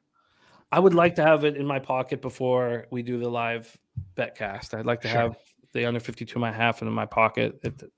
I'd love to have it in the under. I had the worst line of any gambler in North America. I had the under 40 in the Bucks game, and it was just sit back and relax and count cash. So I'd like to get in on the under, but I will wait. And then if the Chargers got up to +4, would you have interest in them? Because I still don't know if I would. Be close, but no. They've been terribly inconsistent, even when they do get their players back, and it's been a better Miami pass rush. So I worry about too much pressure for Herbert to really keep them in this game. This is going to be a fun one. There's a ton of moving parts. I'm going to just see how high this total gets. As soon as it looks like it's going to start ticking down, I'm going to bet it. That's my plan. Sabino, on these Tuesdays, I've only been focusing on NFL, not looking at anything else, not any other sport, not any other game, nothing. And it's what I have to do. These are a lot of games to cap. But thank you for the kind words, and I apologize that I did not cap NCAA basketball. 22-9 right now to start the season in college basketball. There we go. Very excited, very, very excited. And I'll be hammering it tomorrow. And Dabby Cab will be our guest on Wednesday, and then CMAC on Thursday. Let's move on to but there Papa Cal says he's grabbing the points with Iowa. So, if anybody in the chat can help our guy Sabino, great capper, great friend of the show. Let's move on to the Monday Nighter. This is an interesting one. I'm looking forward to live bet this here with all of you guys on Pub Sports Radio. New England Patriots 6-6, 3-3 on the road at the Arizona Cardinals 4-8, 1-6 at home. State Farm Stadium in Glendale, Arizona. We'll start with the line history in this one. This opened up with the Patriots a slight road favorite, -1 and -110. They become a bigger one at Pinnacle. It got up to -123. It's now at -120. Other books, let's see what Bet365 opened this up. They got up to 2. This actually became a pick'em, though. Became a pick'em on Sunday at 7:39 p.m. and then back to the Patriots -1, -110. From a total standpoint, opened up at 44, now at 44.5 at Bet365. Got up to 45 and as low as 43.5. Over at Pinnacle, there's just been a 6-cent move to the over. Get into the cash flow here. 71% of the tickets, 89% of the cash on the Patriots. 52% of the tickets, 67% of cash on the over. Patriots come in off extra rest and prep after losing 24-10 last Thursday at home to Buffalo. They've lost 2 straight since that 3-game win streak. Their offense was completely shut down by the Bills. 242 yards, 3-12 on third down. Mac Jones, 22-36 for 195 yards and a touchdown. Marcus Jones, their cornerback, made his first offensive play of the year, memorable one when he caught a screen pass, ran 48 yards for the score. Anytime I had the Patriots at +5, it was just an atrocious bet. But anytime I have a team and they have to use a trick play to get the touchdown, I know I'm fucked. I just know I'm totally screwed. I have no chance at winning this if they need to go to a trick play to get their score this early. He finished with 2 catches for 51 yards, a touchdown. Tyquan Thornton, 2 catches for 31. Ramondre Stevenson had 10 carries for 54. Josh Yuki, 2 sacks. They finished with 6 quarterback hits as a team. David Andrews returned. I thought he was going to help enormously. I don't know if he did. They were missing starting running back Damian Harris with the thigh injury. They didn't have their tackles. Isaiah Wynn and Yodny Kajust were both out. They brought up Connor McDermott to start at right tackle from the practice squad. And Trent Brown started at left tackle, but he's been sick, and he was sick, and he didn't look very good. The Cardinals coming fresh off their bye week. We last saw them in a 25-24 last-second loss at home to the Chargers. Kyler Murray returned from injury, 18-29, 191 yards, 2 touchdowns, pick, ran 7 times for 56 yards and a touchdown. DeAndre Hopkins had 4 catches for 87 yards and a touchdown. James Conner, 25 carries for 123 yards. So that was the first time all season that Hopkins, Marquise Brown, and Murray were all on the field at the same time. The defense looked much better. 4 sacks, 13 quarterback hits. Dortch with the thumb injury, Rondale Moore with the groin injury, and quarterback Byron Murphy Jr. with the back injury were all inactive. And they were missing 4 of their 5 starting offensive linemen. And DJ Humphries, their left tackle, was put on injured reserve earlier last week. Cardinals hope to get some of the players back after the bye week. So this is the situation that is what I've learned is that Rodney Hudson, their center, they're going to get back, and Will Hernandez, right guard. Helps a lot. Rondale Moore, the groin injury, and Byron Murphy could possibly come back December, for this one. Definitely the game after this, but they think they could be back for this one. And this is a team that's 4-10 at State Farm Stadium since the beginning of last year. The Monday Nighter, Andy, Patriots, Cardinals. Take it away. Yeah, you have the narratives beating up on each other here. It's nobody wants to bet the Cardinals at home because they can't win home games, and nobody thinks the Patriots and Belichick can handle a running quarterback. And truthfully, Murray has looked good. I wasn't so sure he'd play. I wasn't so sure we'd see him. I thought he was going to take a couple weeks off, especially in a season where they virtually have nothing to play for.